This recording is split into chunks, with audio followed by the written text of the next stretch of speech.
Kay X5, share ko lang sa inyo itong pina-install natin na DIY outlet for Geely EX5 or any PHEV portable charger. So wala kasi tayong saksakan dito sa labas and nandun sa loob. So tinap yung kable nito sa loob na saksakan. And then nagkabit na lang ng panibagong outlet dito sa labas para kasya or abot yung portable charger ng EX5 natin. So explain ko lang, kay EX5 kailangan natin may ground. So kailangan tatlo siya. Tatlo yung butas. And then para magkaroon siya ng ground, since walang ground din sa loob, ganito yung ginawa nung electrician na nag-install ng outlet ko. So itong ground na to, nilagyan ng kable, which is ito siya. Tapos tinap niya lang sa bakal. Ayan.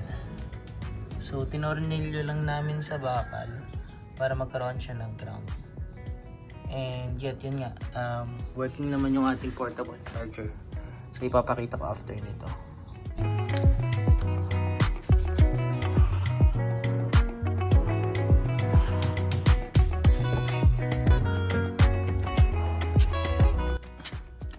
So ayan siya guys. So currently charging yung ating battery and gumagana yung DIY portable charger na napa-install natin. So time remaining 46 minutes. So yan, charging siya. Makikita naman natin na may pumapasok na supply sa kanya. And yan yung voltage 219, current 12.5, power is 2.5 kilowatts. So sa portable, normal lang yung 2.5 kilowatts kasi nasa residential tayo. So 90% na currently yung charge, and then time remaining natin is 46 minutes to full charge. So dito sa ating infotainment display sa energy, makikita din natin dito yan. So pwede mo siyang i-force stop charging. So yan, sa battery nakikita rin dito yung details. Yan. Pero pag tatanggalin natin yung portable charger doon sa likodan or doon sa outlet, ang process niyan is tatanggalin mo muna yung sa outlet, saksakan, bago yung dito sa EX5, kasi hindi mo mahuhugot yan hanggat hindi tanggal sa outlet yung pinakasaksakan. And then pag i-charge mo naman, una mo munang isasaksak yung sa outlet bago yung charger kay EX5. So ganun yung process niya. I mean, yun yung best practices niya. Okay?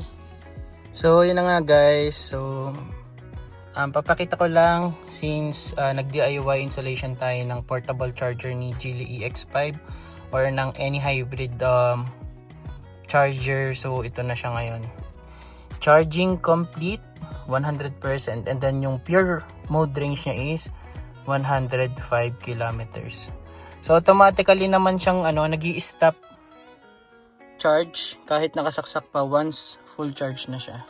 So ito siya, charging complete, charging duration 5 hours and 13 minutes, 12.9 kilowatts. Unplug the charging connector before starting the vehicle. So ayan, naka full charge na tayo ngayon ng ating EX5 or ng ating PHEV car. So pwede na ulit tayo gumala.